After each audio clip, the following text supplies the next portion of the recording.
Hello folks, today's gin review is going to make you go "aww," because today's gin is all about elephant gin and I'm going to tell you all about it in a second.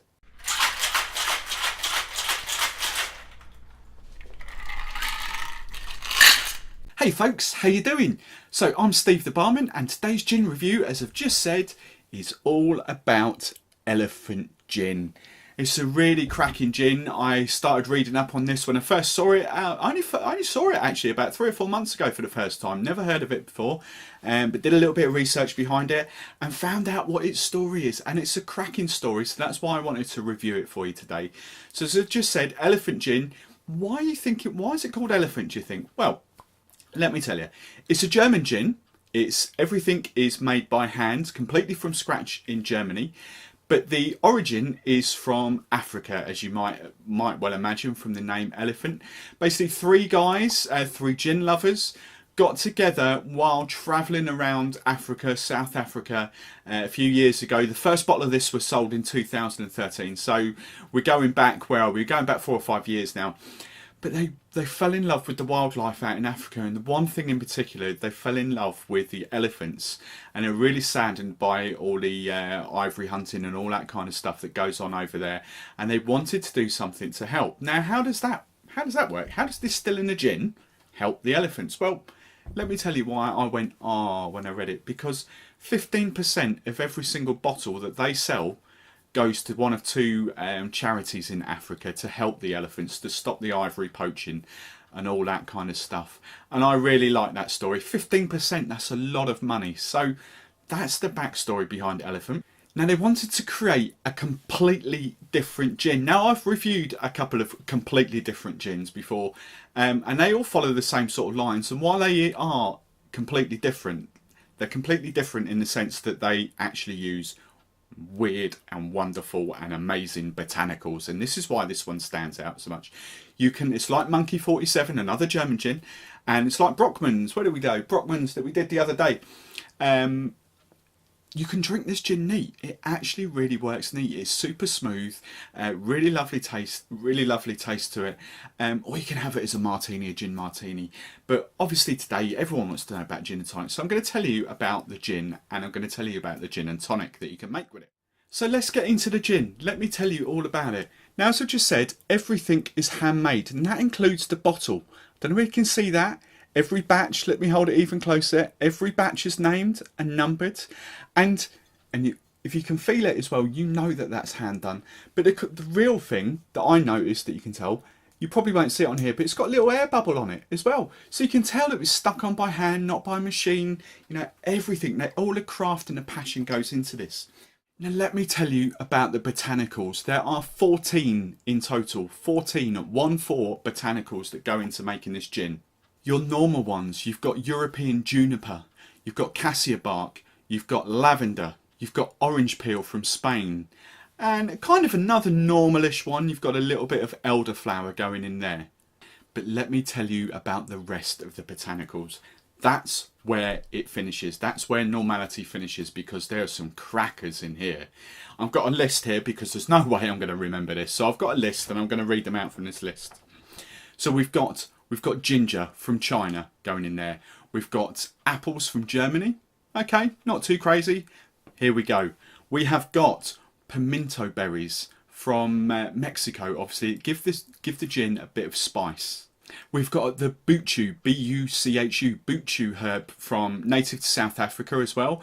Kind of blackcurranty in taste, in flavour, but also a slightly hint of peppermint, if that works.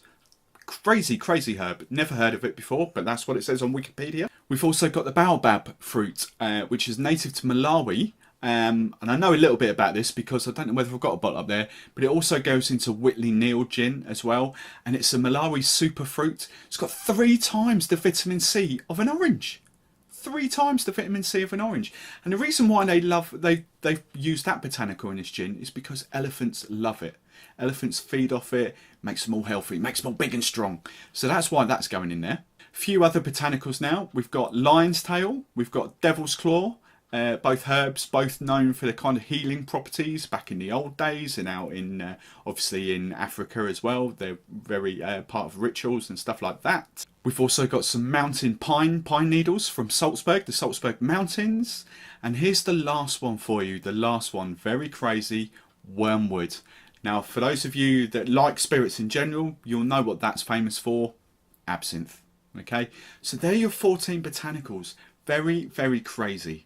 So with all the fruit and the berries and the herbs in there, you can imagine what it smells like when you open it up.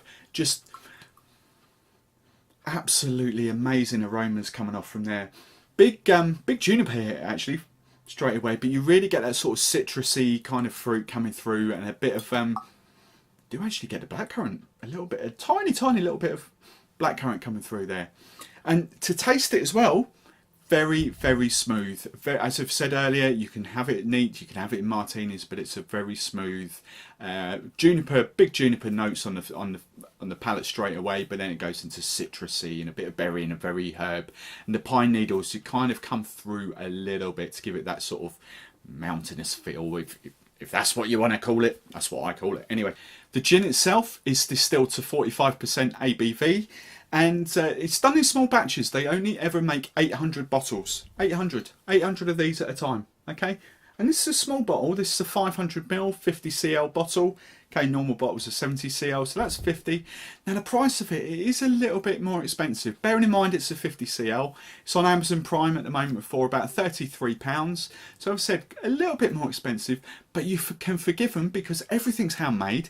It's a phenomenal gin, and as I've said, 15% goes to 2 elephant charities in South Africa. So that's absolutely amazing. So well worth the money there. So let's get into the gin and tonic side of this. How have I done it as a gin and tonic? Well, I've tried it with two different tonics. This is the final version. So you can see it's garnished with apple. I think apple works phenomenally well with this, especially because it's got apple in it from Germany anyway. But the apple kind of goes with the little bit of citrus and the pine, the Salzburg pine, all that kind of stuff. So that works quite well. Now the two tonics that I tried, first of all I tried normal Fever Tree, and that was really nice. It was really nice. But then I tried one of my other favourites at the moment, Peter Spanton's Lemongrass Tonic. Okay, you get that online as well, Amazon. Links into all the into where you can get this stuff in the show notes and on the website as well if you're reading it on there. But that's what I've done. So I've done it there. As always with most of my gin and tonics, I make them to a 1:3 ratio.